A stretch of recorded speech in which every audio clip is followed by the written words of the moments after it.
What's up, y'all? Today we are on site at For the Culture Brewing Company here in the Houston area. And in today's show, we are going to be talking to one of the co-founders and discussing the inspiration for the culture, how they got started, and the inspiration behind why they are striving to diversify palates in the beer world. So make sure you guys tune in. It's going to be a hot interview. What's up, y'all? Thanks so much for tuning in and checking out today's chat of SOB Style of Business, the podcast. Today we are here, like I mentioned, with another exciting interview. We're speaking to the co-founder of For the Culture Brewery. I can never say that right. For the Culture Brewery. Look at me. That's fine. A little comedy. A little comedy. For the culture. Let's leave it at that. Anyway, I'm speaking to Carl Roaches Jr. He's going to be talking about inspiration behind the business, the brand, some of the things that they're doing in the brewing space in the Houston area, entrepreneurial journey, and of course, the creativity aspects of it. So without further ado, I will let Carl drop that quick introduction and we will roll from there. Well, thank you very much. I'm honored to be a part of your podcast. I appreciate you thinking of us. It's always wonderful to be met with fellow creatives in different ways, but a creative nonetheless. We're very grateful and look forward to these types of opportunities because being a small business and a small minority business, that it is very important for us to not only be in the community but to be a part of the community. So we really relish opportunities to share our journey with others, as well as to get the word out about how much we love and enjoy beer. Yeah, and exactly. And I want to touch on that love and enjoy beer part because, it's one of those beverages like it's the creativity aspect of it. You got your miles, you got your lights, you got all types of hops and all of that other good stuff. So we'll get into that here in a second. But let's start with, let's go back a little bit and talk about the inspiration behind, I guess let's just say your entrepreneurial journey. Like, how did you kind of delve into that to get started? Well, initially, just to be frank, I could not stand beer. I hated everything about it. I, absolutely thought it was not palatable. I didn't know how people drank it and enjoyed it. I sort of was stuck with the bourbons and the whiskeys, even wine, as my libation of choice. However, I had a very good friend who just kept insisting, Carl, try this, Carl, try this, Carl, try this. So during my time living in Washington, D.C., before I moved back to Houston, he kept just saying, look, I'll buy it, you drink it. Right. If you don't like it, dump it. But if you like it, hey, you find out you like it. And so he introduced me to initially a beer called Allagash White. Allagash is a brewery, a rather large brewery in the northeast United States. They make a wide variety of beers, but they really make some, well, the particular Belgian White was, really good, really spoke to me. Oh, yeah. I'm drinking it. I'm like, no, I don't really know if this is beer. Right. And he's like, no, that is. And I'm like, well, we're at a pizza joint and it works with the pizza, the greasy, savory with the slightly citrusy Belgian style.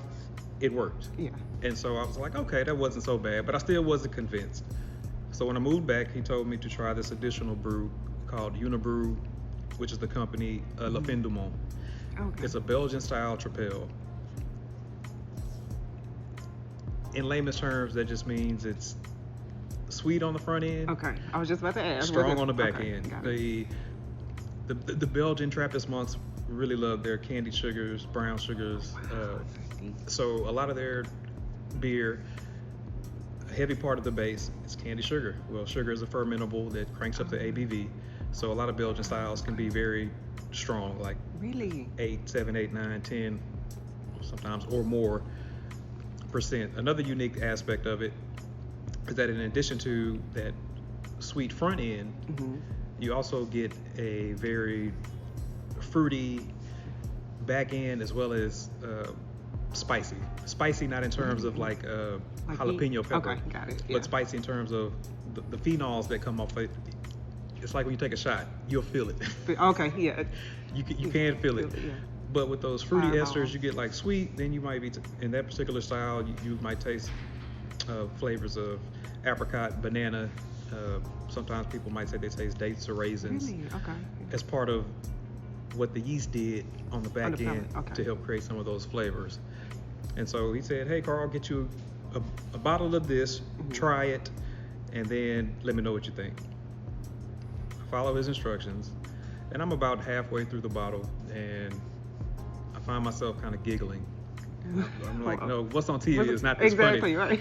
Right. Quickly, I realized, like, oh, wait, maybe I should have eaten something before I started this. Yeah. Call him up. I'm like, hey, Ike, what's this you gave me? And he's like, that's beer. I'm like, no. There ain't no beer though, right? This is not normal, because growing up, when I was of age, 21 up to drink, please. Right. The frat parties and social events where they had beer, it was like Busch Light, Natty Light, Budweiser, and I'm not saying this disrespectfully, but those are types of beer where they're not known to warm up well. So yeah, okay. if it's beer pong or someone's chugging, Yeah. you can imbibe it very quickly, and it's fine, but they're not necessarily things that you want to drink after they reach a certain temperature threshold. Okay. They tell you to drink it cold for a reason, because the cold subdues a lot of the flavor. So things, certain aromas, flavor profiles, you might actually miss it cold, but once it starts to warm up, certain things it'll start to kind of awaken and come alive. Going back to my point, because I can sometimes ramble. No, you're good. Hey, tell us. Go ahead, you're good. Going back to my point, as he's telling me, he's like, no, that's beer. It's a Belgian style beer. Okay. He didn't go into super depth, but he just made sure to point out that it's 9%. And I'm thinking, well, if it's some Crown, some Hennessy, Maker's Mark, those are like 45% by volume. So I don't understand. This is only 9. In my mind, I'm thinking this should be easy peasy. Well, he explains to me, but that's beer. So you're not thinking about it in the moment, but typically speaking, you're drinking a lot more, because you're not necessarily going to drink 12 ounces of bourbon or 12 ounces of vodka. And if you are, that makes sense. Please reach out to someone. Right. Let's get you a little bit of assistance. We might need a little bit of help. I'm not judging, but we might need a little bit of help. But in this case, you're drinking a can that might be 12 ounces. Oh, I didn't think about that. Or a bomber that might be 750 milliliters, 500 milliliters, 16 ounces. But again, you're still drinking more than you would be of straight distilled spirit, or even wine for that matter. Oh, okay. And so he broke that down for me. I was like, okay, that makes sense. I finished it. Over the next few days, I'm talking to different friends here and there, like, hey, go try this, go try this, go try this. So several of the other owners because there's 4 of us. It's 3 African Americans and a Mexican American. Okay. The other 2, also non-beer drinkers, I'm like, hey, just go try this. Yeah. They go try it and starts coming back like, oh, wait a minute, this is really good. And so just in our friend group, slowly starts spreading, and slowly starts growing. And so for us now your curiosity strikes, because it's like, well, this is one type of beer. What if there are others? And so slowly but surely we start branching out. We'll try the Belgian Tripel, maybe the Belgian Quad, maybe the Belgian Duvel. That's still under the Belgian umbrella. Oh, that's crazy. Then there are like IPAs, which stands for Indian Pale Ales. Okay. Those are typically known for being lighter in color, but usually they'll have a very strong hoppy characteristic. Okay. Then you have like your lagers or your pilsners, which are typically the types of beers that you would think of with like your crawfish boils, barbecues. The ones that are probably popular right now, right? These are light, airy, crisp. Some will be more malty than hoppy, and some will be more hoppy. Still be malty, but it'll just have a little bit more high profile. But still meant to be very easy drinking, smooth.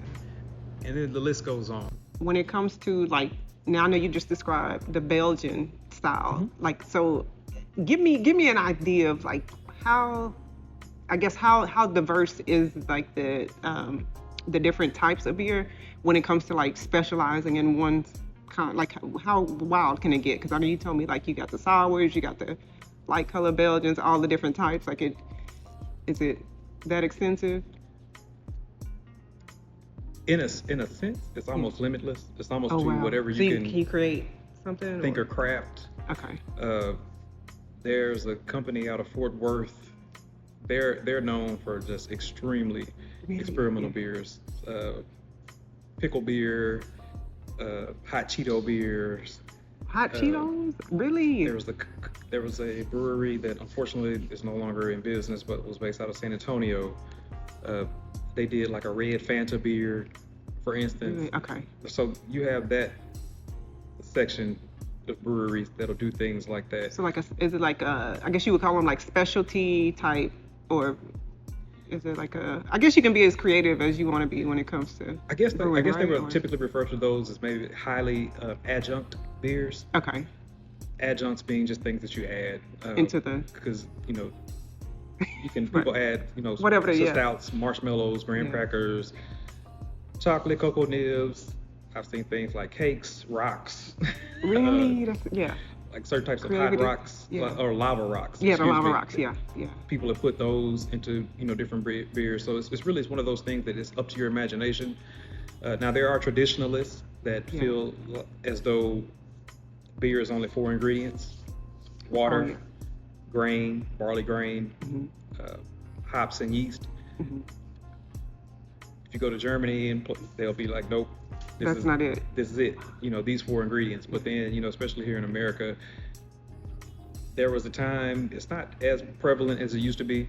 However, there was a time where they were just basically throwing everything in their mama into the beer. I could imagine. Anything to try to keep it unique and different. However, I think now there's been a subtle shift back to people just wanting beer that, quote, tastes like beer. Beer, yeah, something simple. Like for what you guys are doing, because I know you specialize in like making sure there's like a diversity of like different, I guess, flavor options. Absolutely. I don't know if that's the right wording, but what do you go for when you guys come together with like, hey, what do we want our customers to feel, or what is like the number one mission and goal of your particular brewing style? For us, we want people to find their beer village, so to speak.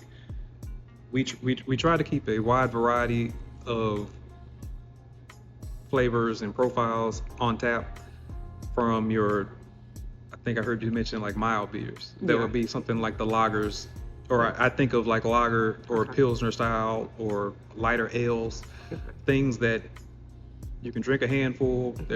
The flavor is not necessarily going to punch you in the face. It can like still be flavorful. Yeah, it can still be flavorful, but it's not cranked up to 10. Okay. Gotcha. We also want the things for the beer aficionados, the things, because there is a very strong contingent of people. They want the unique beer, or the I guess the more difficult to acquire beer, because it takes a little bit more time, effort, and energy to craft them sometimes. As well as the things for people who may have not started their beer journey yet. They may not understand beer. They may be like I was 10, 12 years ago, where it was like, I'll pass on that. That's not what I prefer. But we try to tell people that in a lot of instances, we feel as though people who say I don't like beer just simply haven't encountered a beer that suits their palate, if you will. Yeah, I know me personally, when I my first taste of beer, I think one of my grandfather or somebody, I can't remember, but it was like a fishing trip type deal when you're a kid, and there's no water, and they give you a sip of that, and it's nasty. It's nasty. It's disgusting, right? So it did take some time for me to actually get to the point where I would drink it. And I think like I just mentioned Heineken because that was like the first time I had tasted a beer, and it was just so hard. The flavor just slaps you. You know what I mean? It absolutely can. But it was good. Like once I learned like what the taste is supposed to be, or what it's supposed to like feel like palate wise. Does that make sense? It does. I was like, oh, okay, I guess, but it was like so strong though. So I love the fact that you said that there's ways that they can brew it or, add stuff or just, have options to where it's not so nasty. For sure. You know what I mean? For sure. And not all of it is nasty, so no offense, We'll but I'm just an saying. acquired taste. Yeah, we'll an acquired taste. Some of it is just, I just can't. But that's good. Like, I appreciate you giving us like the background on that, the different, especially with the Belgian brews. But I want to get into let's talk about the creative inspiration behind, just being an entrepreneur in the Houston area. I know you mentioned that you spent some time in DC. Like, what's something that you enjoy, like as an entrepreneur? Like, what really makes this worthwhile for you? I think by far the best thing about being a part of For the Culture Brewing is that I get to meet so many awesome people. Yeah. I'm very fortunate that you get to see firsthand how many people believe in you, even when sometimes you don't believe in yourself. Yeah. Or you have those doubts. You're like, man, this was one of those days. You're at the wishes and whims of weather, other circumstances, sometimes things breaking, and you're like, Lord, why am I even doing this? Right. Yeah. But you get the opportunity to meet wonderful people. We have customers that they tell you flat out, I come here because of you. Yeah. You've been so kind. You try to make sure that you treat your people well, how you want to be treated, golden rule, and they seem to often reciprocate that, and so that makes it very, very worthwhile. Yeah, no, I love that. Like, and that's one of the, like, I just knew that I had to do an interview with you guys just based off of the inclusivity that I was able to witness. Like, even with, I'd seen a previous interview with you guys on I think it was Channel 11, I can't remember, but you did a couple of interviews. Might have 11 or 13, one of them. 11 or 13, okay, yeah. I know it was Houston. Unfortunate. But I like what you were saying, and then when I had a chance to kind of review like some of the things that you guys, I think it was your Instagram page, it just kind of showed that level of inclusivity and creativity and just bringing everybody together within your particular space, which is, it just happens to be beer, And I want to get into, like you mentioned, just people coming here because of you and what you do, but there's also the part where, the days that you don't feel like it, you have the challenges, the obstacles to where you're like, you know what, why even bother? So tell us a little bit about how you have managed to overcome challenges and obstacles in your entrepreneurial journey, and maybe a couple of things that can kind of help other people who are, walking their own path as well.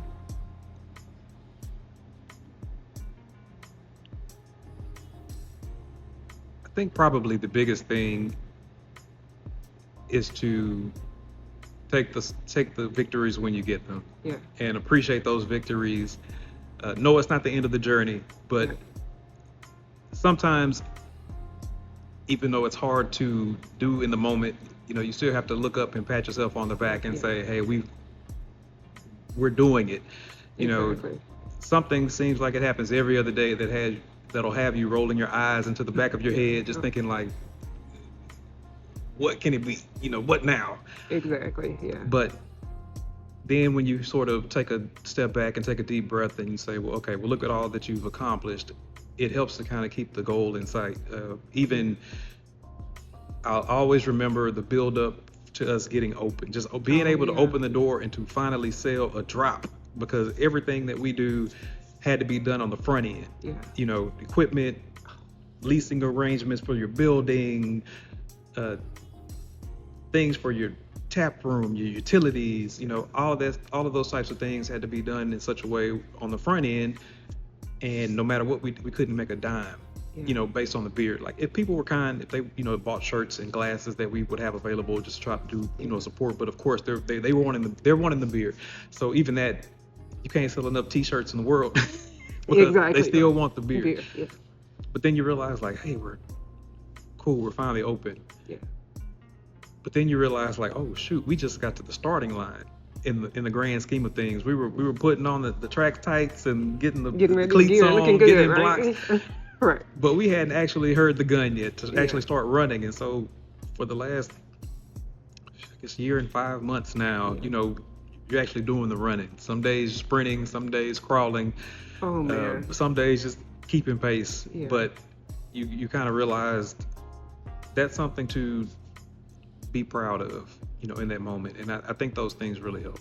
Yeah. No, I definitely agree with you there. And um, I guess I'm sure that all of that has helped you to like kind of adjust and just make a plan moving forward. Like it's not only as an entrepreneur but also for the brand.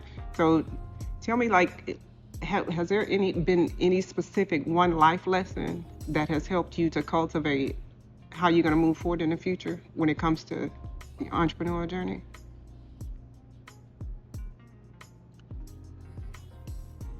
I think one life lesson that stands out is through it all, maintaining a semblance of work-life balance.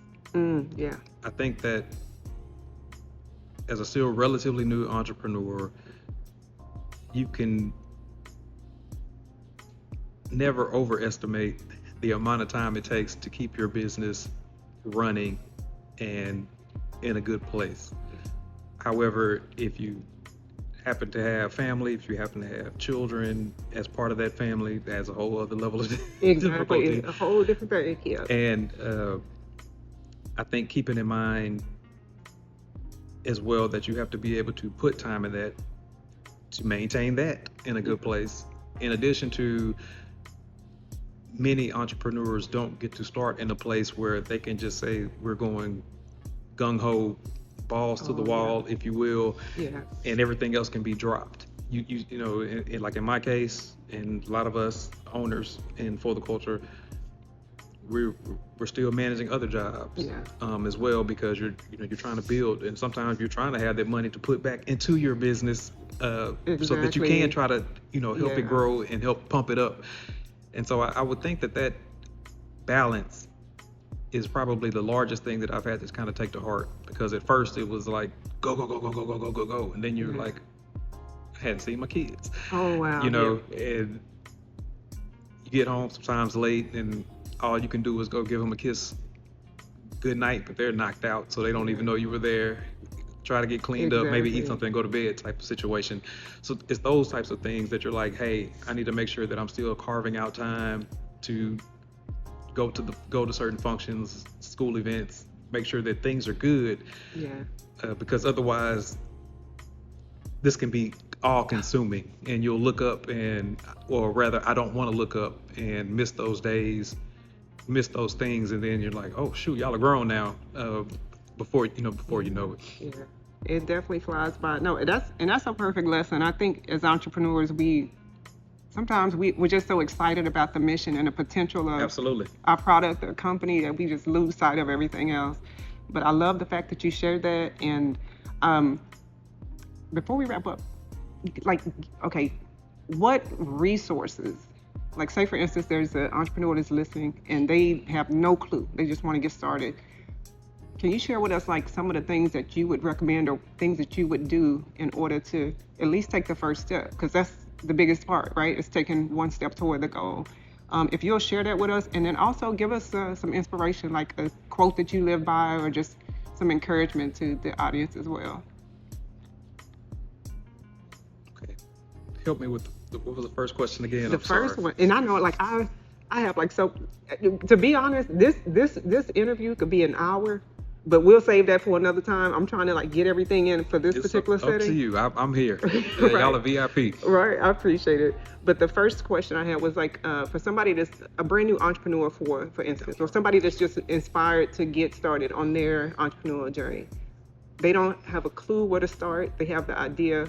What's one good resource or tool, or where would you recommend them to start?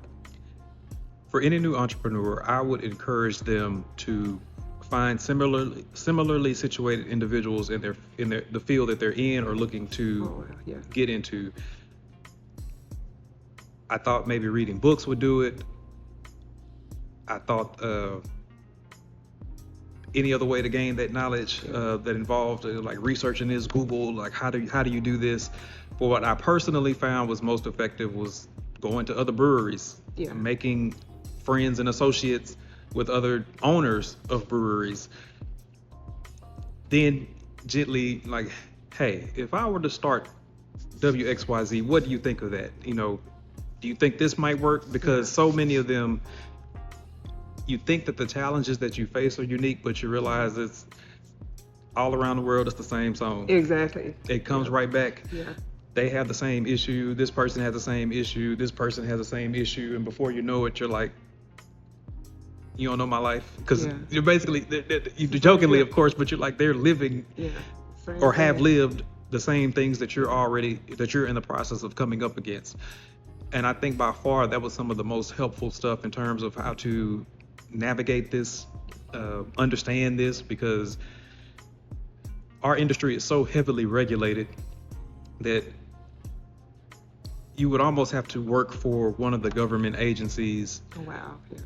And be immersed in that to fully understand what to do on the backside on this. It's easy to say, well, read this, or get a consultant that knows it, and you hear all that. But as a minority business owner who does not come from a line of wealth or access to capital, you realize very quickly that sounds good on paper, but one of our challenges of not having generational wealth potentially passed down, or ways like that, is that you're just like, I don't have the money for that. Exactly, yeah. And that's where a lot of entrepreneurial dreams die. Like, someone comes in and is like, oh, that's cool, but it'll be $20,000. I'm out. Yeah. Right. 20 what? Okay, well, thank you for your time, but I cannot partake of your services right now. Right. I would love to, but that's just not in my budget, type of situation. And that's something that we constantly deal with, and have to find creative ways to work around potentially. So that would probably be my biggest suggestion. That's actually perfect, because you see a lot of people, just like you mentioned, when it comes to the numbers and not being able to afford something, you see a lot of people, dreams die right there and then. They don't even, because they don't know how to navigate, or maybe they just don't understand that they can get that information from just by talking to other people. So that's the gem of the interview right there. It's just, tapping into resources. And the last thing is words of encouragement. Like, I know you've already left a lot of wonderful things previously, but like any words of encouragement that you can share would be great. I'm thinking, y'all. Yeah. Take your time. Take your time. You're good. We want this to be good. Yeah.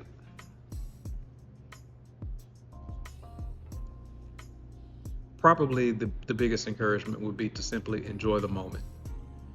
So many times for myself, I'm so busy thinking about tomorrow or yesterday that I'm not thinking about the moment and enjoying this moment and all the things that have had to come together for this moment to even exist, good or bad. Today happens to be one of those days. It's really cold in Houston today, and as you don't expect much traffic when you have an outside warehouse space. You get that, you understand that, but you're like, man, think about all the other now thousands of days that have kind of come together to accumulate, and you're like, you know what, it's still a privilege to be able to have the opportunity to. I'm sitting here on a fantastic podcast, having a wonderful conversation and dialogue, and again, I wouldn't have had the pleasure otherwise. So you think about those things, and you're like, you know what, regardless, it's like, hey, the Lord is still blessing you in little ways. You never know what connection may come from this like conversation, or who may hear it and receive it, and even if it's not related to even if it's not directly related to new business, the fact that if I can be an encouragement, I can put a little bit of bright spot of positivity that maybe help someone keep going, because that's really the most successful entrepreneurs are the ones that just didn't know when to stop. Sometimes, yes, I get it. I'm not saying that it always works out, no, but I recognize that the ones who typically succeed are the ones like the Tyler Perrys that are like, I was sleeping in my car. Steve Harvey's, I was sleeping in my car. And yet they still kept pushing. And those are the parts of the journey that I think people don't hear enough. The downsides where people are like, no, I know you see me now. I'm, in the case of Tyler Perry, I'm a billionaire basically. Got everything. With my own studio in Atlanta and all of this, the world is his oyster now. Whereas someone who's getting started they're like, man, how I'm gonna pay for this and this and Exactly. that, and I got this challenge, which is very valid.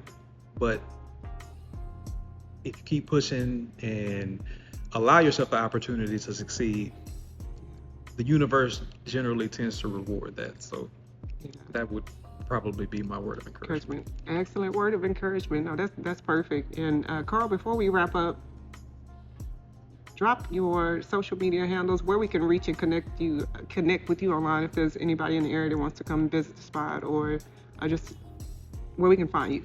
Absolutely.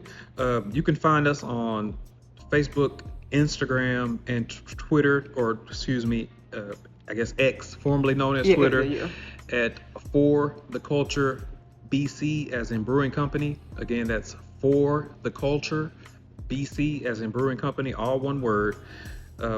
Additionally, you can check out our website because we are actually a shared space brewery under the moniker Craft Culture X.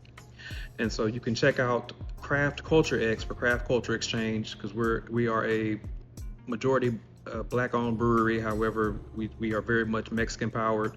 It just happens to be 3 black guys and a Mexican-American. And we're under the same roof with a woman-owned brewery, Ovenic Brewing, and we were just trying to provide a very unique brewing space, because again, it's very important for us to capture everybody. We want everybody to feel welcome and at home when it comes to beer. So you can find us again at For the Culture BC. Additionally, we are at 7201 Wind Park Drive, right under the freeway from the old Northwest Mall off of 290 and 610. And so if you're on Hempstead Road, which is also turns from Washington into Hempstead, and you're heading north, we'll be right before you go under the freeway. All right. Well, we're definitely looking forward to hanging out and joining you guys a little bit further. Carl, thank you so much for tuning in.